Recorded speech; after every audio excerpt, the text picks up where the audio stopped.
The worst way to prepare for the AI era might be learning AI tools.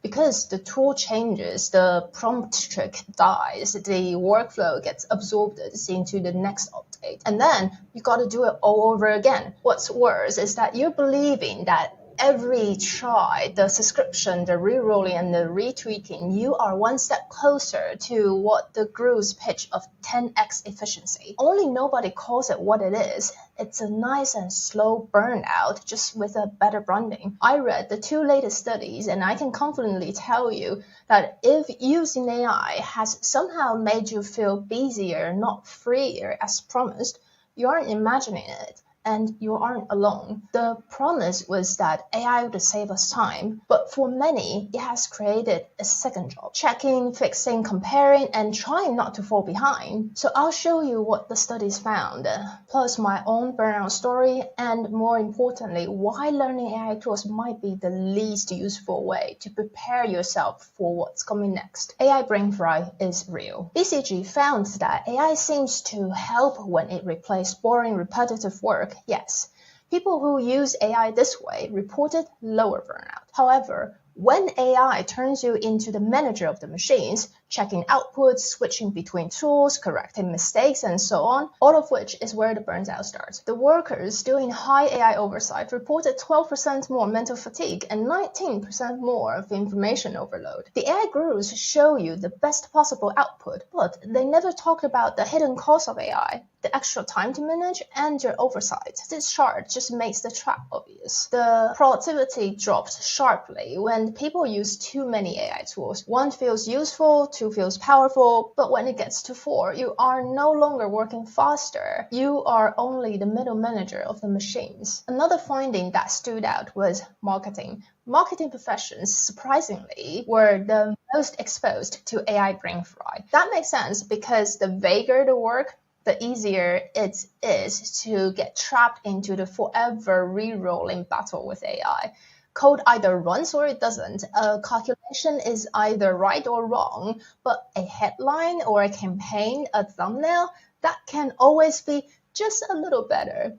So the re-rolling gets addictive and overwhelming. Google DORA's report shows the same problem from another angle. It surveyed nearly 5,000 engineers, while they found that more than 80% said AI has increased their productivity. It also shows that AI doesn't remove work evenly. Some archetypes are worse than the others. For example, teams stuck with unstable systems or reactive work and high friction processes see high burnout. Same for those constrained by process, because managing the workflow is exhausting. On the flip side, teams with low friction and stable foundation had much lower burnout rate, which means that AI was never the full story. It just amplified the system underneath. So if your work system is already messy, AI isn't the fairy godmother that cleans up the mess. It will just help you produce more, which would make it even messier. And that's why the AI tool tutorials or the claim that you'll be replaced by those who use AI are horrible, horrible noises. What does the AI slot machine cost? This is the part that do recognize immediately. Using Gen AI to chase a better image or code works the same way as swiping TikTok or pulling a lever of a slot machine gets you hooked. You prompt, you reroll, you tweak, and then you reroll. It doesn't feel like wasting time because it wears a productivity costume.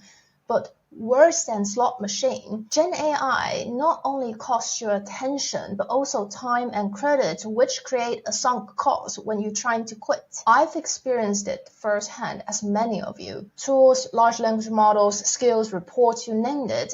Every new update, I'd checked it out and couldn't help but try it. I became obsessed, worried about what I might missed in my analysis, and often felt out of breath during big weeks, especially when many things hit the market at once. And then my body started sending warning signals, gastritis, for which a GP couldn't even find a cause, still slowly recovering. But now, weirdly, the more I understood AI, the least the demos and the releases affected me. Here's how I've come to see it. First, learning how to use AI is pointless. Yes, I said it. The first mistake is treating AI tools like a durable skill. Most of what people call learning AI is really learning the current interface and the interactions with current models/agents. But because models update so frequently, much of that expires fast. Not to mention, the goal of AI development is eventually to let anyone complete tasks through natural language. So any barriers to using AI will flatten in the next iteration. Teaching others to vibe code or use AI to generate movie or images or even workflow is a fragile endeavor. Sorry, yes, I said it. Because the most important thing is these techniques just expires when tool updates. What doesn't expire is the eye you build for doing the work yourself. Seeing where the code is brittle, the design feels cheap, and an argument sounds clever, but just full of fluff. Those are the things that equip you to best access whatever comes next. Researchers tested it not long ago. They trained a model on visual artist's own drawing, then had both the AI and the artist produce work again. The artist still won on originality and aesthetics, and not surprise. The model had their style, yes, but didn't have their perception. With this in mind, there's just no point in learning the ways of manipulating Gen AI as long as you have the judgment of what it can and can't do, which actually isn't a simple one. So when I have an extra hour, I'd rather spend it improving the work itself, reading or challenging my own thinking, and writing down the argument without asking the model to rescue me all the time, because that is what gives us the eye. Second, optimizing AI to do your work is also pointless. If you're an early adopter like me, simply think back to what GPTs you chased in 2023 or the OpenClaw you lost sleep over, setting up folders, rules, skills, and you finally get a workflow running that produces the output somewhat close to what you expected. But there's always something off. The research isn't done right, or the code somewhat messy and wobbly, and the output quality varies. Then a new model update arrives, and suddenly all the setup gets absorbed into the product. The most value you provided, at best, was teaching the model companies what serious user wanted. And before you even had a chance to enjoy the edge of the finely tuned AI workflow that you have worked so hard for, that gap between you and everyone else just get wiped out overnight. Just imagine this, a colleague who never bothers researching OpenClaw or Hermes, no, not the back,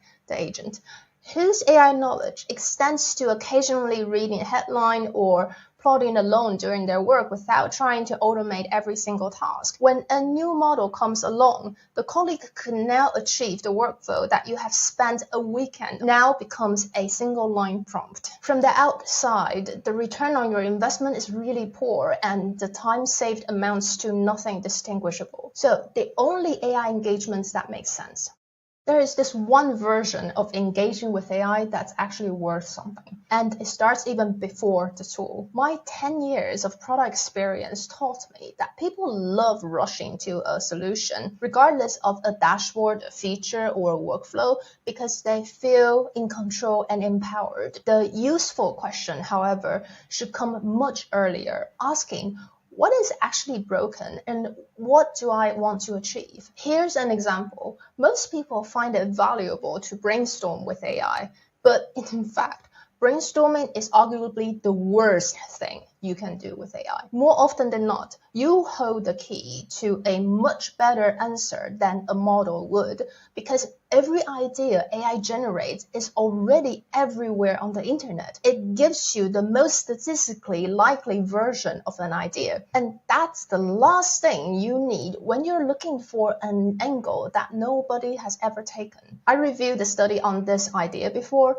but here is the latest one, that they used 7 major large language models, including ChatGPT, Claude, DeepSeek, Gemini, and so on. You can see in this chart. And they tested thousands of business strategy questions across different industries. The results were remarkably similar. As you can see in the charts, across models, they all prefer augmentation, think long-term, innovate, and decentralize. So you don't need to have 15,000 questions as these researchers did to see this coming. You just need to notice when you're getting back the internet's average opinion. And it doesn't require you to become an expert to use AI nowadays, but an expert in your own domain and of knowing what you want.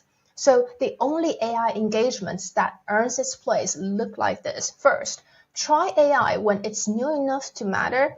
Learn the actual trade-offs. Second, then decide deliberately whether it belongs to your workflow. It's different from chasing every release. It's also considerably cheaper on your nervous system and your wallet. Third, most importantly, prompt less and think more. When AI's wild goose chase is over, the models will keep improving and the releases won't stop. But I kept noticing something, that AIS made me faster at producing things, but what it couldn't do was tell me which things were worth producing to begin with. So I often ended up throwing away most of what AI produces, which is a waste of time and token. So the most important thing here is our judgment, which is also always the bottleneck and the ceiling that next release won't close. Not because the AI companies aren't trying to replace judgment, believe me, that's all they wanted. But it's less an engineering problem and more of a human one. As I've explained this concept in detail in the Distilled Your Colleague video, once you see this, the new releases stop landing in the same way. Yes, it can be cliche, but the question was never which tool is fastest,